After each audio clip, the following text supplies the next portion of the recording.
I'm Tim Hurley. I'm the founder and managing partner of Think Media Partners.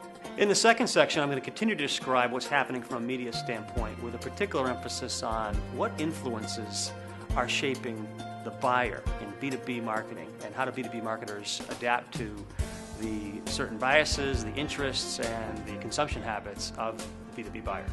From a sales perspective, as B2B marketers, we're all interacting with sales organizations of one form or another. How often are you hearing that, I got a big lead generation problem. I need more leads, I need more high qualified leads, I got to fill my pipeline, we've got to meet our numbers. How have we as marketers, how have we evolved? So looking over here to sort of our old school category, I think a lot of these things, those of us that have been in the industry for some time will remember a lot of the tactics and techniques that we were using to try to reach our buyer.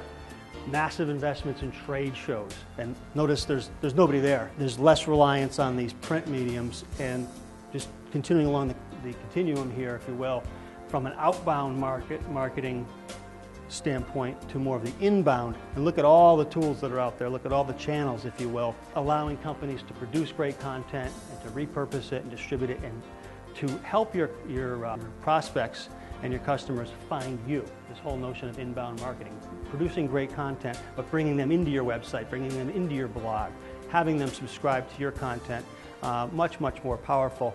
And that's, I think, a characterization of where we are today. And then taking it one step further, how are media properties going to evolve?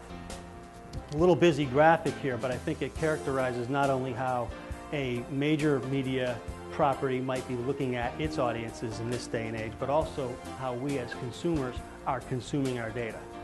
You get up in the morning, what's the first thing you do? You check your iPhone, check your BlackBerry, what's hot, what's new, what's the Twitter stream telling you, listening to the radio on the way to work, maybe getting into work, checking email, maybe you crack the newspaper at lunchtime, or maybe that's something you're able to do in the afternoon, but this constant stream of consumption is pretty dynamic, and I think you're going to see more and more media outlets looking at how they distribute news and what are the types of content that they put out there for us as consumers to absorb. I think you're going to see a lot more reliance on infographics, research from third parties and from vendors, and higher concentration of content from the marketing and vendor community. I want to share some interesting data that was published earlier this year about B2B and what's influencing the B2B buyer. Again, this is data from IDG. You know, what's compelling to me is this really looks at usage and consumption trends. And they polled the buyers of IT products and services. It's a pretty good sample too. Look at the numbers, and right now, a heavier reliance on editorial. It's 36%. 35% is vendor-produced content, so it's right there. And then third is the peer or social content, 29%. But you fast forward 2 years from now, they're all going to be even, 35%. Let's drill down a little bit more. Some interesting stats here, also from IDG. It shows that tech purchasers, they're spending more time on Facebook and YouTube than Twitter or LinkedIn. Doesn't mean that it's the most effective channel, but from a time investment, they're spending more and more time there. Look at the numbers for Twitter and even LinkedIn. I thought LinkedIn was very low. 51% are saying that they're never looking at LinkedIn.